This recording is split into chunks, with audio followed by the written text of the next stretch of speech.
اے محبوب آپ فرما دیں، قل اے محبوب آپ فرما دیں، لا اسألکم علیہ اجرا، کہ میں تم سے کوئی اجرت نہیں مانگتا میرے احسانات کے بدلے میں۔ رسول اللہ صلی اللہ علیہ وآلہ وسلم کے جو احسانات امت پر ہیں، جتنے احسانات رسول اللہ کے ہیں اللہ کے بعد، اتنے احسان ہم پر کسی کے نہیں، بلکہ ہماری جتنی سانسیں ہیں اور ہمارے جسم میں جتنے بال ہیں، بلکہ کائنات میں پہلے انسان حضرت آدم علیہ السلام سے لے کر آخری پیدا ہونے والے انسان تک جتنی سانسیں لی گئی لی جائے گی، اس سے زیادہ احسانات اگر ہمارے اس وجود پر کسی کا ہے تو وہ آمنہ کے لال عبداللہ کے لخت جگر محمد الرسول اللہ کے احسانات ہیں۔ آپ اندازہ فرمائیں اس سے بڑا احسان کیا ہوگا کہ انہوں نے ہمیں اللہ والا بنا دیا۔ اس سے بڑا احسان کیا ہوگا کہ خدا ملا تو ان کے در سے ملا۔ سبحان اللہ، کتنی بڑی نعمت ہے۔ خدا کا پتہ جس کے در سے ملا، قرآن جس کے گھر سے ملا، شریعت جس کے گھر سے ملی۔ آپ اگر اس کو محسوس کر سکتے ہیں تو محسوس کریں، اگر وہ نہ آتے تو پھر بیٹیاں زندہ دفن ہوتی رہتی، وہ نہ آتے ماؤں کے ساتھ لوگ بدکاری کرتے رہتے، لوگوں نے ان کے آنے سے پہلے بدکاری کی، وہ نہ آتے ماں کی گود میں شراب پلائی جاتی جیسا کہ ماؤں نے پلایا، وہ نہ آتے جانوروں کے ساتھ بدی کی جاتی جیسا کہ لوگوں نے ان کے آنے سے پہلے کیا۔ گویا کہ اللہ کے رسول علیہ الصلوۃ والتسلیم کا جن کو کلمہ پڑھنا نصیب ہوا انہوں نے کلمہ پڑھ کے ایمان حاصل کیا، لیکن جن کو کلمہ نصیب نہ ہوا کم از کم ان لوگوں کو زندگی گزارنے کا سلیقہ تو ملا، زندگی گزارنے کا طریقہ تو ملا، چلنے اٹھنے بیٹھنے کا لباس کا طریقہ تو ملا۔ یہ دنیا جو اچھے لباس میں دکھ رہی ہے یہ مدینے والے مصطفیٰ کریم کا صدقہ ہے۔ یہ دنیا جو ایک تہذیب کے ساتھ زندگی گزار رہی ہے، ایک کلچر کے جو وہ بندن میں بندھی ہوئی ہے، یہ مصطفیٰ جان رحمت کا صدقہ ہے۔ لیکن یہاں ایمان والوں سے مخاطب ہونے کا حکم دیا جا رہا ہے کہ اوروں کو تو بہت کچھ ملا لیکن سب سے زیادہ جو نعمت ملی خدا کا پتہ مصطفیٰ جان رحمت کے در سے، قرآن مصطفیٰ جان رحمت کے گھر سے، اللہ کا قانون مصطفیٰ جان رحمت کے ذریعے سے، غرض کے جنت بھی ملے گی مصطفیٰ جان رحمت کے صدقے میں ملے گی، قبر میں سکون کی نیند سوئیں گے مصطفیٰ جان رحمت کے صدقے میں سوئیں گے، یہ جو روزی ملتی ہے انہی کے صدقے میں ملتی ہے، عزتیں ملتی ہے انہی کے صدقے میں ملتی ہے، نعمتیں ملتی ہے انہی کے صدقے میں ملتی ہے۔ بلکہ میرے امام تو یہاں تک فرماتے ہیں خلق کے حاکم ہو تم، رزق کے قاسم ہو تم سے ملا جو ملا تم پہ کروڑوں۔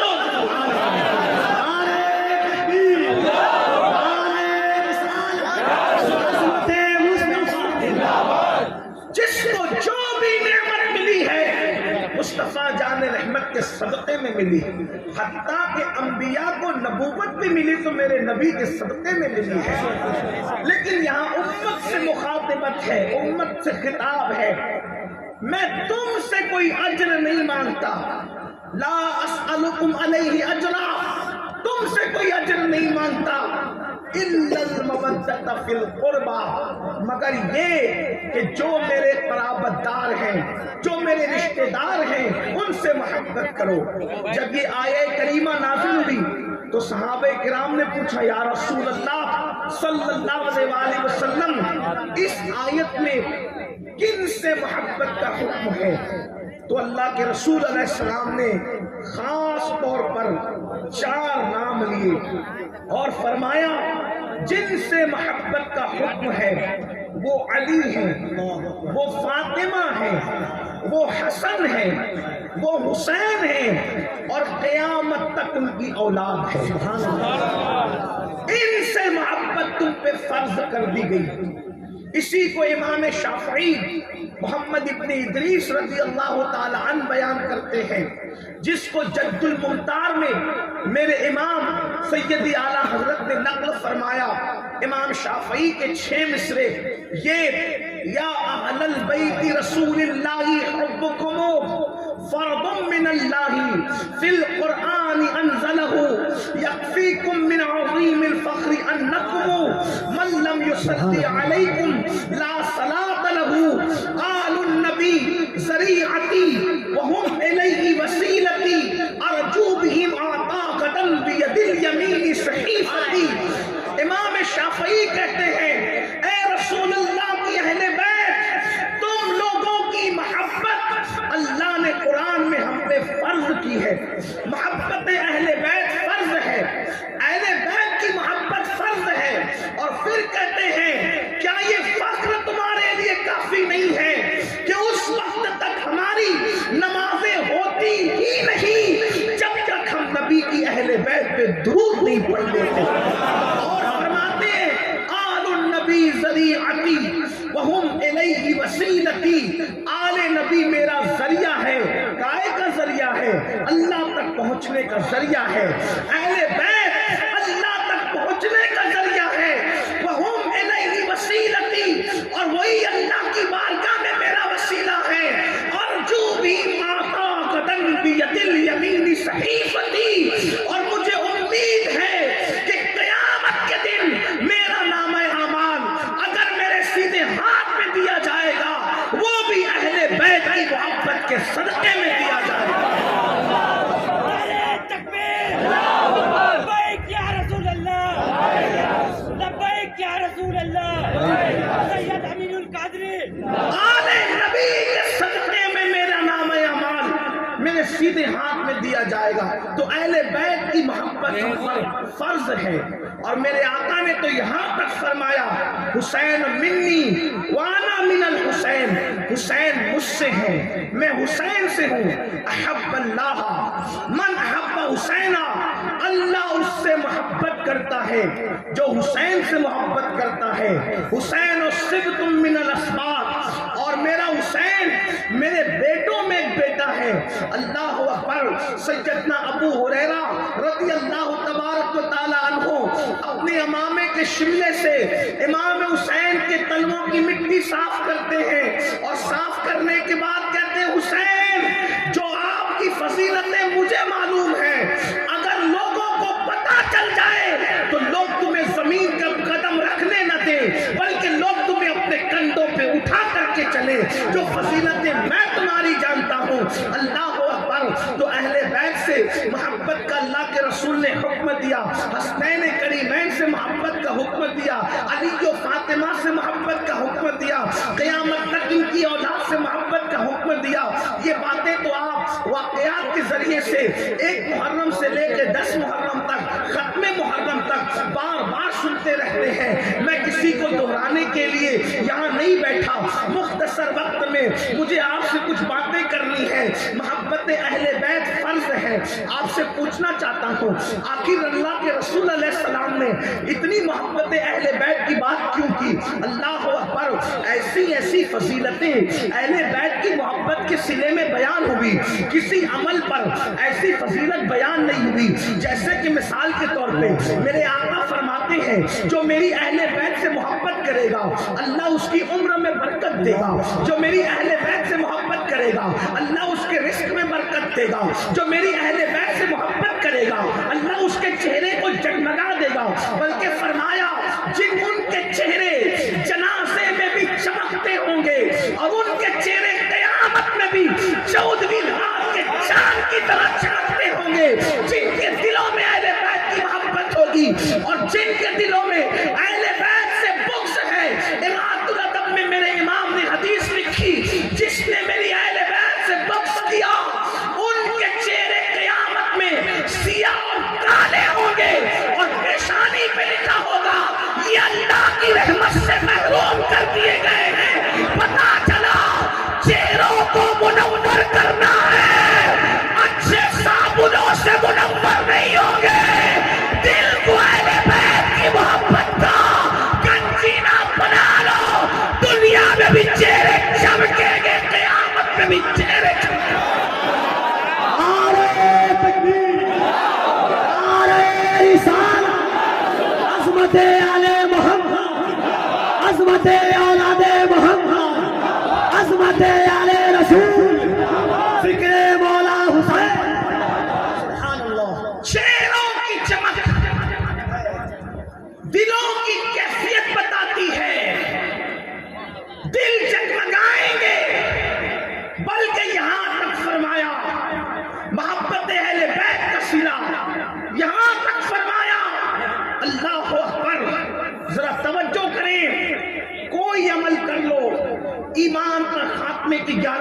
نہیں ہے. کوئی نمازی بھی بے ایمان مر سکتا ہے, کوئی حاجی بھی بے ایمان مر سکتا ہے, کوئی عالم بھی بے ایمان مر سکتا ہے, کوئی حافظ اور قاری بھی بے ایمان مر سکتا ہے.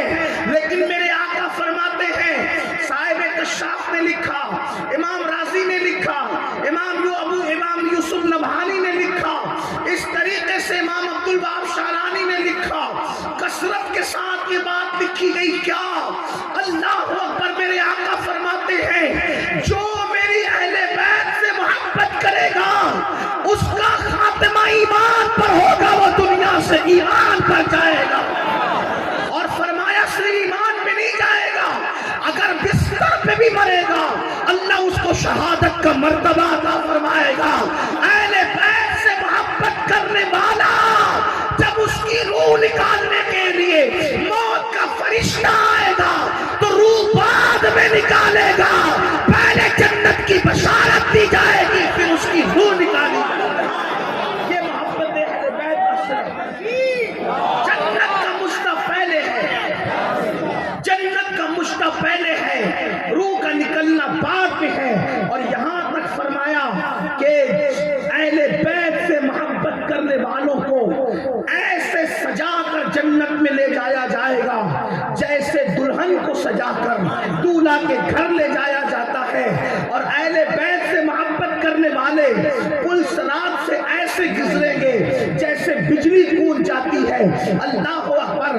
لیکن سب سے بڑی فضیلت جو اہل بیت کی ہے وہ ذرا دل کے کان سے سن لیں.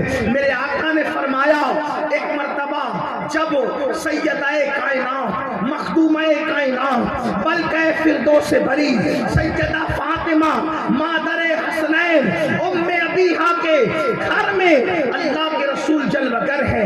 حضور کی 4 شہزادیاں ہیں, لیکن سب سے عمر میں جو بعد کی شہزادی ہے یعنی آخری میں جو شہزادی پیدا ہوئی وہ سیدہ فاطمہ تھی. اللہ اکبر. میرے نبی کی سب سے چہیتی شہزادی تھی. آقا ان سے بہت پیار کرتے تھے, بلکہ فرمایا میرے آقا نے فاطمہ راضی ہو تو اللہ راضی ہو جائے, فاطمہ ناراض ہو تو اللہ ناراض ہو جائے. اللہ اکبر. جس کے لیے میرے نبی کھڑے ہوتے اٹھ کر کے اندازہ تو کریں. اللہ اکبر. حسنین کی امی کی شان کیا ہے, کائنات کے تاجدار, امام الانبیاء, قائد المرسلین, جس کے لیے اٹھ کر کھڑے ہو جائیں وہ حسنین کی امی سیدہ فاطمہ کی ذات ہے. حجرہ فاطمہ میں ایک مرتبہ اللہ کے رسول جلوہ گر ہیں اور میرے آقا فرماتے ہیں اے فاطمہ تم میں یعنی محمد الرسول اللہ. آقا کیا فرما رہے, اے فاطمہ تم میں یعنی محمد الرسول اللہ. اور یہ دونوں شہزادے یعنی حسن اور حسین اور یہ جو سو رہا ہے یعنی علی کے مرتضیٰ, 5 نام لیے حضور نے, 5 تن کے نام لیے اور 5 نام لے کے فرمایا فاطمہ جیسے آج ایک حجرے کے اندر ہم 5 جمع ہیں, جیسے آج ایک حجرے کے اندر ہم 5 جمع ہیں, ویسے جنت میں بھی ہم 5 ایک ساتھ ہوں گے, ہم 5 جنت میں ایک ساتھ ہوں گے. کریم باپ کی کریمہ بیٹی تھی, اصلی بابا ہم تو ایک ساتھ 5 ہوں گے, جو ہم سے محبت کریں گے وہ کہاں ہوں گے. دریائے کرم جوش میں آیا, فرمایا فاطمہ جہاں ہم ہوں گے وہی ہم سے محبت کرنے والے بھی ہوں. یہ محبت اہل بیت کا صلہ, یہ محبت اہل بیت کا صلہ کیا صلہ ہے کہ حضور جنت کے جس حصے میں ہوں گے, جنت کے جس حصے میں ہوں گے, جنت کے جس مقام پر ہوں گے, جنت کے جس درجے میں ہوں گے, اس درجے میں ان کو رکھا جائے گا جو اہل بیت سے محبت کریں گے. اب یہاں میں اپنی گفتگو کو آگے بڑھاتے ہوئے اختتام کی طرف تھوڑا لے جانے کی کوشش کرتا ہوں, اس لیے کہ یہ عنوان وہ عنوان ہے, زندگیاں ختم ہوگی, راتیں ختم ہوگی, لیکن کبھی یہ باتیں ختم نہیں ہو سکتی.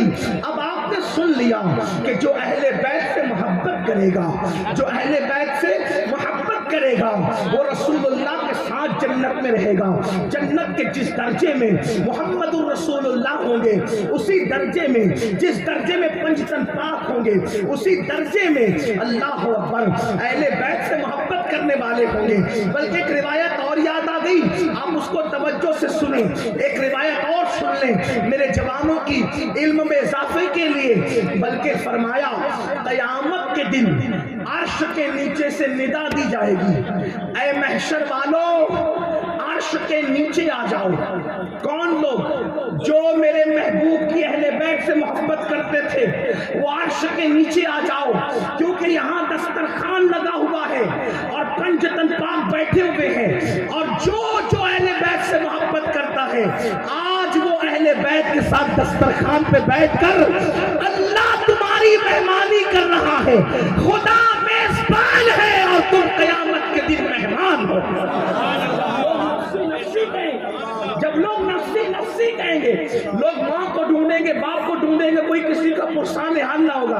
اہل بیت سے محبت کرنے والوں کی خدا میزبانی فرمائے گا. میزبان خدا ہوگا, مہمان بندے ہوں گے. بندوں میں بھی سب بندے نہیں جو دنیا میں اہل بیت سے محبت کرتے تھے. اب آپ سے میں پوچھنا چاہتا ہوں, کیا ہم اور آپ اہل بیت سے محبت کرتے ہیں؟ کیا ہم اور آپ اہل بیت سے محبت کرتے ہیں؟ تو میرے ہر جوان کا, میری مائیں اور بہنیں بھی موجود ہیں, ان کا جواب ہوگا کیوں نہیں مولانا, کیوں نہیں سید صاحب, ہم تو ضرور محبت کرتے ہیں. میں نے پوچھا محبت کی نشانی کیا ہے, کیسے محبت کرتے ہو؟ تو کوئی کہے گا ہم محرم کے 10 روزہ پروگرام تو کرتے ہیں نا, ہم شربت تو بناتے ہیں نا, ہم کھچڑی کی نیاز تو دلاتے ہیں نا, نان کھٹائیاں تو تقسیم کرتے ہیں نا. میں کہتا ہوں بہت مبارک ہو, اللہ تمہیں مبارک کرے. لیکن ایک بات پوچھنا چاہتا ہوں, آپ مجھے بتائیں, آپ ذرا غور فرمائیں, رسول اللہ کا خون ان لوگوں کی رگوں میں ہے جن کے چاروں کے نام میں نے لیے. آپ توجہ کریں, میرے امام فرماتے ہیں خون خیر الرسل سے ہے جن کا خمیر ان کی بیلوس تینت میں لاکھوں سلام. رسول اللہ کا خون ان کی رگوں میں ہے. اب آپ مجھے بتائیں, پوری کائنات کو ایک پنڈے میں رکھو, پوری کائنات کو ایک پلڑے میں رکھو, اور رسول اللہ کے خون کا ایک قطرہ ایک پلڑے میں رکھو, کیا پوری کائنات رسول اللہ کے خون کے قطرے کا مقابلہ کر سکتی ہے؟ نہیں کر سکتی. تب آپ سے پوچھتا ہوں, حسن پاک کی رگوں میں حسن کا خون نہیں, رسول اللہ کا خون ہے. حسین پاک کی رگوں میں رسول اللہ کا خون ہے. سیدہ فاطمہ کی رگوں میں رسول اللہ کا خون ہے. علی کے مرتضیٰ کی رگوں میں اس اعتبار سے رسول اللہ کا خون ہے کہ دونوں ایک دادا کی اولاد سے ہے. اسی لیے میرے آقا نے فرمایا تم لوگ الگ الگ درخت کی الگ الگ ٹہنی سے ہو, میں اور علی ایک درخت کی 2 ٹہنیوں کا نام ہے, یعنی ہم دونوں الگ نہیں ہیں. اب آپ سے پوچھتا ہوں, جن کی رگوں میں رسول اللہ کا خون دوڑ رہا ہو, میرے آقا کا قائد المرسلین کا خون دوڑ رہا ہو, اللہ اکبر, اس شہادت حسین کو اگر ہم شربت اور کھچڑے پر توڑ رہے ہیں تو بتاؤ ہم کس قدر نادانی کر رہے ہیں. شربت تقسیم کرو, منع نہیں ہے, بہت ثواب ملے گا. کھچڑا بناؤ, نیاز کرو, منع نہیں ہے, بہت ثواب ملے گا. یہ محبت کی علامت ہے, یہ حقیقت محبت نہیں ہے. ایک ہوتی ہے علامت اور ایک ہوتی ہے حقیقت. حقیقت اور علامت میں فرق کیا ہوتا ہے آج اس کو سمجھ لیں. مثال کے طور پر یہ آپ کے علاقے کا نام کیا ہے؟ حلدر مئو سے اگر آپ کو بہرائچ شریف جانا ہے تو یہاں پر ایک پتھر لگا ہے, بہرائچ اتنے کلومیٹر. اب کوئی بندہ کہے حلدر مئو میں یہ پتھر دیکھ کر کہ بہرائچ آ گیا, توجہ کرنا, میں بات بہت اختصار سے کر رہا ہوں, بہت اختصاری سے کرنا ہے کیونکہ ہمیں وقت پہ اپنی منزل پر آگے کی پروگرام کی طرف پہنچنا ہے. لیکن آپ سوچیں, حلدر مئو میں ایک پتھر دیکھا, بہرائچ کتنے کلومیٹر, بہرائچ پر نظر پڑی, کلومیٹر پر نظر نہیں پڑی, اور کہاں آ گیا بہرائچ. پوری زندگی بہرائچ میں گھومتا رہے گا, کیا کبھی اس کو غازی سالار کا آستانہ ملے گا؟ اس علاقے میں حلدرمی میں گھوم کر کے ملے گا یہ بہرائچ ہے، یہ بہرائچ ہے؟ نہیں ملے گا، مر جائے گا، نہیں ملے گا۔ غازی صاحب کا آستانہ اس کو نہیں ملے گا۔ کیوں؟ کیونکہ اس نے علامت شہر کو حقیقت شہر سمجھا ہے نا، علامت شہر کو حقیقت شہر سمجھا، کیونکہ علامت شہر الگ ہے اور حقیقت شہر الگ ہے۔ بات تھوڑی سی سر پہ سے جا رہی ہوگی تو میں ایک بات سمجھاتا ہوں۔ علامت مطلب سائن بورڈ اور حقیقت مطلب منزل۔ ٹھیک، اب بات سمجھ میں آئی؟ یعنی وہ پتھر جو منزل تک لے جاتا ہے، جس کو سنگ میل بھی کہتے ہیں، ٹھیک، وہ پتھر نشان سے لے جاتے ہیں آپ کو منزل تک۔ تو نشانی کو اگر آپ منزل سمجھ کر رک گئے تو کیا ہوگا؟ ناکام ہو جائیں گے، منزل پہ نہیں پہنچ سکیں گے۔ تو یہ شربت، یہ کھچڑا، یہ گھروں کے جھنڈے، یہ نعت کی محفل، یہ 10 روزہ محرم کی محفل، یہ ذکر حسین، یہ نعرے، بڑا خوبصورت نعرہ مولانا کفی نمبر صاحب لگاتے ہیں، دل خوش ہوتا ہے۔ لوگ علی علی کہتے ہیں، لوگ صدیق صدیق کہتے ہیں، لوگ خلفاء کے نام لیتے ہیں، رسول اللہ کے نام لیتے ہیں، علی کے مرتضیٰ کے نام لیتے ہیں، حسن مجتبیٰ کے نام لیتے ہیں، لیکن یہ نعرے حقیقت محبت نہیں ہے، یہ علامت محبت ہے۔ یہ جھنڈے حقیقت محبت نہیں ہے، یہ علامت محبت ہے۔ یہ محفلیں حقیقت محبت نہیں ہے، یہ علامت محبت ہے۔ علامت حقیقت تک پہنچاتی ہے، لیکن جو علامت پہ رک جائے وہ حقیقت تک کبھی نہیں پہنچ سکتا۔ سنیو، اے میری قوم کے جوانوں، آپ اور ہم علامت پہ رک گئے، اس لیے حقیقت تک پہنچ نہیں پا رہے ہیں، اور جنت میں رسول اللہ کا ساتھ علامت والوں کو نہیں ملے گا، حقیقت والوں کو ملے گا۔ اللہ اکبر! اب نبی کے ساتھ جنت میں رہنا ہے تو علامت پہ مت رکو، حقیقت کی طرف آؤ۔ آپ کہیں گے حقیقت محبت اہل بیت کیا ہے؟ تو میں کہوں گا وہ ہاتھوں میں ناروں کا نام حقیقت محبت اہل بیت نہیں، ہاتھوں میں کروں کا نام حقیقت محبت اہل بیت نہیں، لباس کے کلر کا نام محبت اہل بیت کی حقیقت نہیں، بلکہ حقیقت کیا ہے؟ اللہ اکبر! حقیقت وہ ہے جس کے لیے اہل بیت کے بچے بچے نے اپنی جان قربان کی، اپنا وطن قربان کیا، اپنا سب کچھ قربان کیا۔ آپ کہیں گے وہ کیا چیز تھی؟ وہ کیا چیز تھی جس کے لیے وہ قربان ہو گئے؟ اب گفتگو کا اصل عنوان آتا ہے اور اسی پہ بات مکمل ہوتی ہے۔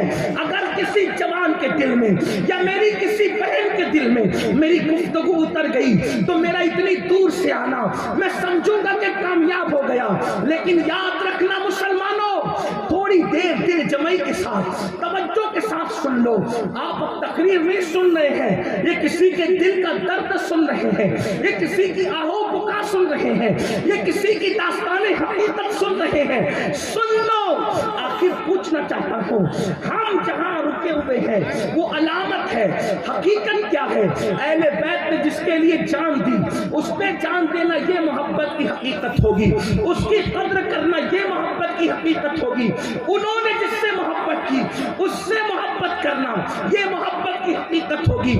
آپ کہیں گے وہ کیا چیز تھی؟ میں کہوں گا آپ نے کربلا نہیں سنا، کربلا تو آپ ہر سال سنتے ہیں، کیا دل بہلانے کو سنتے ہیں؟ کیا ٹائم پاس کو سنتے ہیں؟ کیوں آپ نے حقیقت میں توجہ نہیں کی؟ آپ دیکھیں، ایک طرف دھیان دینا، ایک طرف علی اکبر جیسا شہزادہ ہے، میں شہزادہ علی اکبر، میرا مالک، میرا مولا، میرا مرشد، میرے امام کا یہ شہزادہ، امام ابن امام شہزادہ علی اکبر کا جب میں تصور کرتا ہوں میرے رونگٹے کھڑے ہو جاتے ہیں۔ کیوں؟ 18 سال کا بیٹا امام حسین کا، مائیں اور اگر بہنیں موجود ہیں ان کی توجہ چاہتا ہوں، ان کی بھی، آپ کی بھی، اولاد والے ہو اگر جلسے میں صرف ہنسی مذاق اور ہلڑ بازی کرنے آئے ہو تو بات الگ ہے، لیکن اگر حقیقت میں ذکر حسین سننے آئے ہو تو ذرا توجہ کرو، تم بھی اولاد والے ہو اور اللہ کے کرم اور عطا سے خدا نے مجھے بھی اولادیں دی ہیں۔ جیسے جیسے بیٹا بڑا ہوتا ہے اس سے توقعات بڑھتی چلی جاتی ہے، اس سے آس بڑھتی چلی جاتی ہے، اس لیے کہ بیٹا بڑھاپے کی لاٹھی ہوتا ہے، بڑھاپے کا سہارا ہوتا ہے، بیٹوں سے آگے نسل چلتی ہے۔ لیکن ذرا غور تو کرو، کسی کا بیٹا دادی کے ہم شکل، کسی کا بیٹا دادا کے ہم شکل، کسی کا بیٹا چچا کے ہم شکل، کسی کا بیٹا ماموں کے ہم شکل، لیکن مولا حسین اللہ نے آپ پہ کتنا کرم کیا تھا کہ آپ کا بیٹا اللہ اکبر کسی اور کے ہم شکل نہ تھا۔ یا اے امام، آپ کا بیٹا آپ کے نانا محمد الرسول اللہ کے ہم شکل۔ اللہ اکبر۔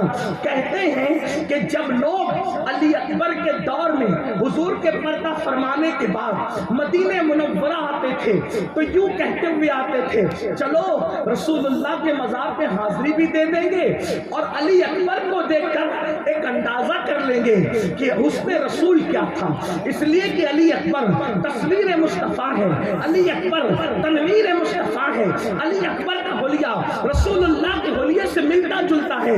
آپ سے پوچھنا چاہتا ہوں، جس کا بیٹا تصویر مصطفیٰ ہو، جس کے چلنے سے رسول اللہ کا چلنا یاد آتا ہو، جس کے اٹھنے بیٹھنے سے رسول اللہ کا اٹھنا بیٹھنا یاد آتا ہو، ایسا علی اکبر جیسا بیٹا مجھے بتاؤ کیا کائنات قربان کر کے بچا لیا جاتا تو یہ سستا سودا نہ تھا؟ پوری کائنات قربان کر دیتے، علی اکبر کو بچا لیتے، تو بولو یہ سستا سودا نہ تھا؟ اللہ اکبر۔ آپ مجھے بتائیں، آپ مجھے غور کر کے بتائیں، اللہ اللہ، اگر کوئی پیر کے ہم شکل ہو اس کی اتنی تعظیم ہوتی ہے، کوئی کسی بزرگ کے ہم شکل ہو اس کا اتنا احترام ہوتا ہے، اللہ اکبر۔ جو شہزادہ رسول اللہ کا ہم شکل ہو اس کا احترام کتنا ہوگا، مدینے والے اس کی تعظیم کتنی کرتے ہوں گے۔ لیکن حسین نے بتایا، ایک طرف علی اکبر ہے، توجہ کرنا، ایک طرف علی اکبر ہے اور دوسری طرف اللہ کا دین ہے، ایک طرف اللہ کا دین ہے، ایک طرف علی اکبر شہزادہ ہے۔ اب حسین کو قدرت کی طرف سے اشارہ ہوتا ہے، حسین میرا دین بچائے گا یا علی اکبر بچائے گا؟ دونوں میں سے تجھے پیار کس سے زیادہ ہے؟ میرے دین سے پیار ہے یا بیٹے علی اکبر سے پیار ہے؟